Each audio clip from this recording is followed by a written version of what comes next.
Hey everybody, it's Jeff Fulchino with Better Homes and Gardens, and today I'm coming from our very own podcast studio. This will be my very first podcast as a host, and today we're welcoming Marc Champagne from Champagne Inspection Services, and we're going to be talking everything that has to do with inspection. So welcome, Marc.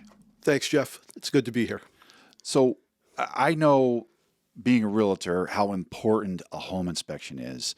But you being an inspector can kind of give us the insights as to kind of why it's so important for a home buyer to get an inspection and how to properly use that home inspection. But before we get into that, kind of tell us how you got into the home inspection business.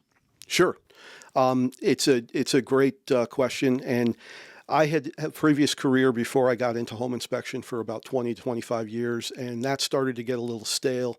I was looking for a change, something different, and I had been doing some consulting work and some side work with a relative in the construction field, and I met a home inspector while on a job, and I started talking to him about what he was doing, and that was really the first point where I became aware of home inspection as a career opportunity. And I started looking into it and doing some research into what it was and how you go about doing it. And the deeper I got into it, the more interesting it became to me. And that's kind of what started me off on that road. It's interesting how we kind of find our careers evolve, right? I use myself as a perfect example.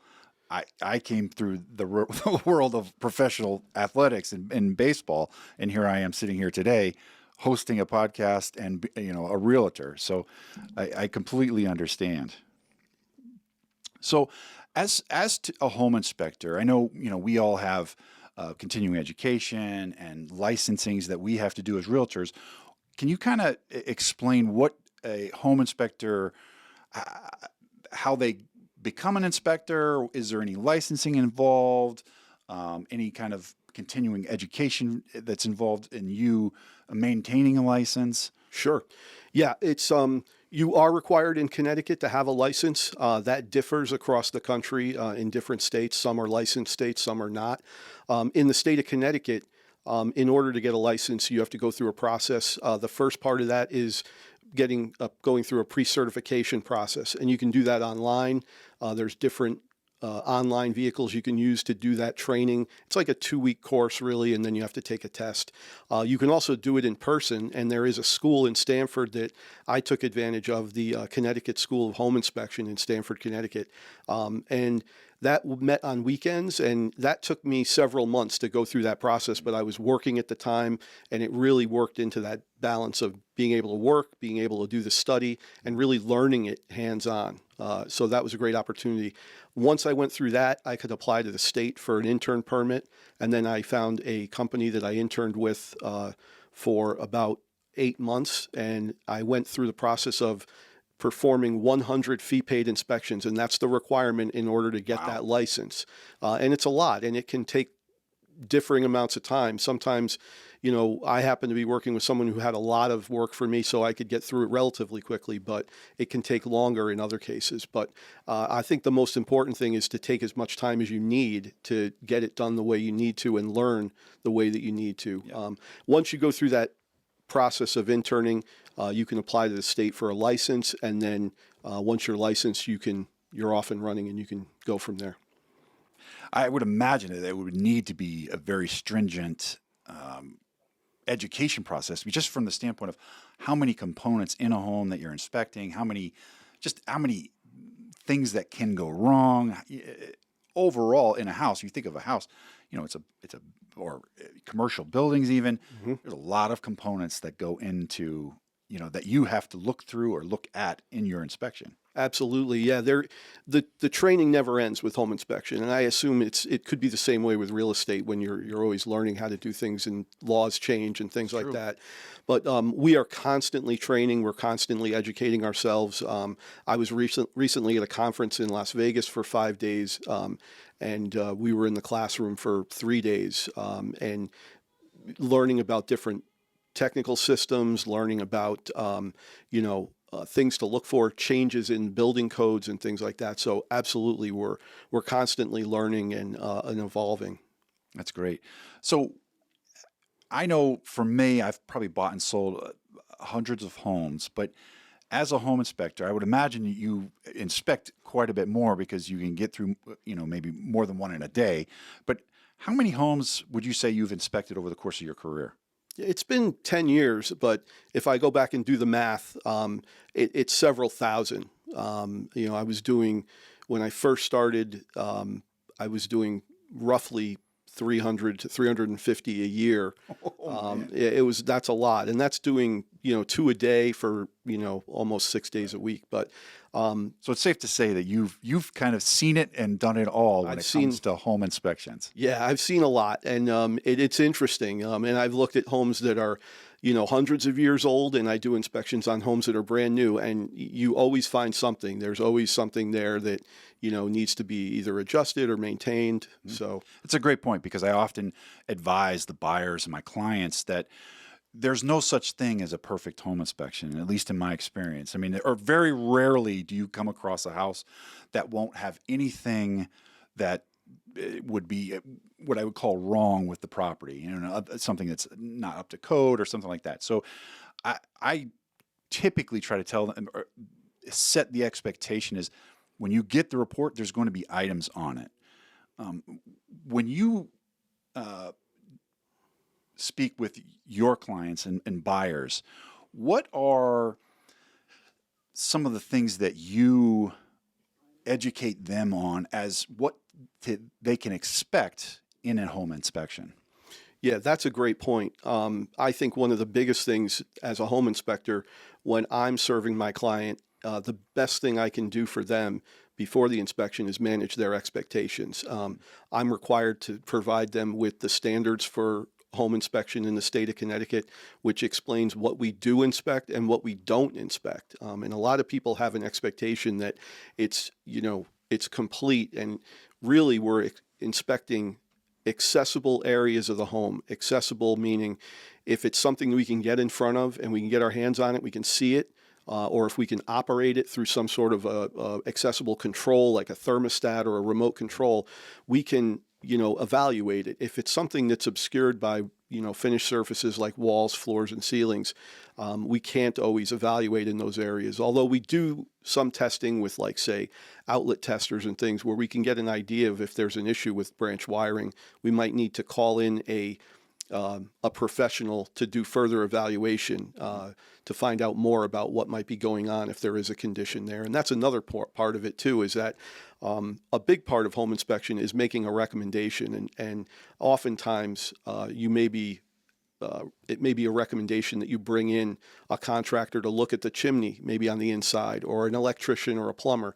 So that's something as well that homeowners should know, or home buyers should know, before they get into the home inspection. So to kind of expand on that, what areas of the home do you inspect?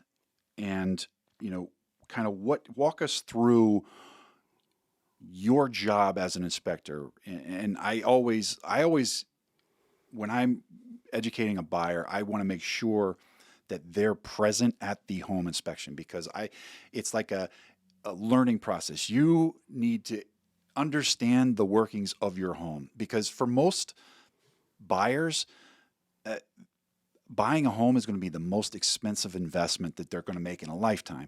And, part of that, in my opinion, is that they make sure that they understand exactly what they're getting into. And the only way that they can do that appropriately is to have a good understanding of what their house is and what their house isn't, what it has, what it's lacking. Mm-hmm. And for me, the home inspector is at the very forefront of that. Yeah, I think, finding the great home inspector and someone that you trust is important, but absolutely, being there for the home inspection is something that we always recommend. If you can't be there, then they're going to rely on you as their realtor to be there, to let the home inspector in. But as a home inspector, my job starts on the outside of the house. And I mean, we look at everything from the roof and the chimney high areas of the home, I use drones to look at those parts of the house, which is some newer technology that we've been using the last few years, and it's a great resource. All the way down to the foundation in the basement. We look at mechanical systems on the outside, service connections, fuel coming into the house, whether it's gas or oil or propane, electrical service, the panel in the basement, any kind of structure in the attic in the basement. It's really, it's every part of the house that we can get into and get access to. We're doing some level of evaluation. Yep. So for people who don't know, in Connecticut, a lot of homes are on well and septic. Is that something that a typical home inspector handles? Sometimes with the well, yes, we take samples, water samples, and take to a lab so we can analyze the water to make sure that the water quality is good, make sure there's no bacteria present or any other issues with the quality of the water that could be problematic. We do, in some cases, we do evaluate the pump systems, but in a lot of cases, it's a good idea to have a well company do that evaluation because they can be a lot more thorough in looking into the electronics and those sorts of parts. Septic systems, I think we leave to the experts. There are some inspectors who I think do scoping and things like that, but that can be a pretty demanding part of a home inspection. So having a septic professional there to open it up and look at everything, that can take a couple of hours on its own. So it's a good thing to have. So kind of going back to what we were talking about earlier, speaking to your experience, and do you have any unique or specific issues that you see come up? Maybe speak to the issues that you see most often, and then maybe kind of expand into kind of some unique situations or unique things that you found while inspecting a home. Sure, that conversation could be a separate one all on its own, but the most common things we find are age-related. You know, a lot of the houses that we look at in this area, especially this part of Connecticut, are 40 to 50 years old or more on average. But I've looked at houses that are hundreds of years old. But I'd say even with the newer house, maintenance items are usually the biggest things that come up, and things like caulking around windows or little plumbing leaks or sink fixtures and things like that, loose outlets. These are just general things that kind of come up as a house gets older and sometimes need to be maintained. Often in older homes, we come across bigger things. Sometimes there are materials that are environmentally unsound that we come across. Asbestos. There's some other types of older wiring that we come across that can be problematic in a home inspection that we usually call out. But yeah, there are a lot of different ones. Specifically, though, there's been a couple of things that I've come across that are really unique and interesting and that you don't see all the time. One example would be a home I looked at in Naugatuck, and I had been outside in the backyard and I noticed there was a fenced-in area, but couldn't see really what it was. And as I went back to look at it, it turned out it was a swimming pool that had been built in the 1930s or 40s, and it was spring-fed. So there was an underground spring that fed the pool. The walls were made from railroad ties, and I assume at one point they might have had like concrete or something over them to smooth them out. But the decking, the old railings, everything was still there, but it had been completely overgrown, and nature had kind of taken it over again. So it looked like a pond or a marsh. And that was a pretty cool thing, and that actually presented some unique issues. I can imagine the homeowner probably would have to look into, because whether you'd want to keep that in the property could be questionable. But another one is something that I came across just this morning, looking at a home in Bridgeport that had been semi not demolished, but they had broken it down to do some renovation, and a lot of the stud and interior walls were exposed, and there was extensive termite damage throughout the house and interior parts of the house that you would never see termite damage in a finished home. So that was a really unique opportunity to get a look in areas that we wouldn't normally see, but the extent of this termite damage was really, really remarkable. I had never seen anything like it. That's unbelievable. Is termite damage something that you typically see in this area? Because I oftentimes will hear about it, and more in southern states, California, Arizona, with termites. Is termites is something that you find, um, or that we see a lot of in here in New England? Probably more than you would imagine. Yeah. And I have a partner company that I work with on a lot of inspections that does termite treatments and inspections. And, they've said to me multiple times, 1 in 2 homes that we look at have some evidence of termite activity, whether it's, shelter tubes that indicate that there have been termites present, or damage or some level of treatment that you can see evidence of. 1 in 2 homes is where you're going to see those things. So I'd say that's a pretty high number. That's amazing. There's certainly a lot of things that can go wrong on home. But look, we'll get you out of here on this.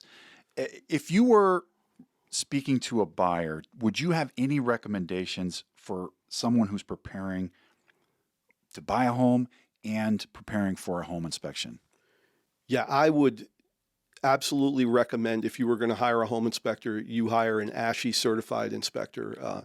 ASHI is the American Society of Home Inspectors. It's an organization that I've been involved with since I got into home inspection. I'm also currently the president of the Connecticut chapter.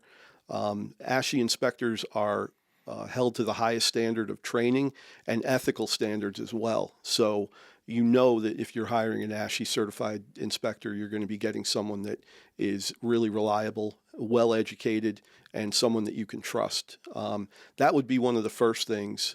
And then I would certainly recommend, no matter who you hire, have a conversation with them before the inspection, so you kind of get an idea of who they are and how they work, and ask a lot of questions. The home inspection is the perfect time to ask questions about the house, about mechanicals.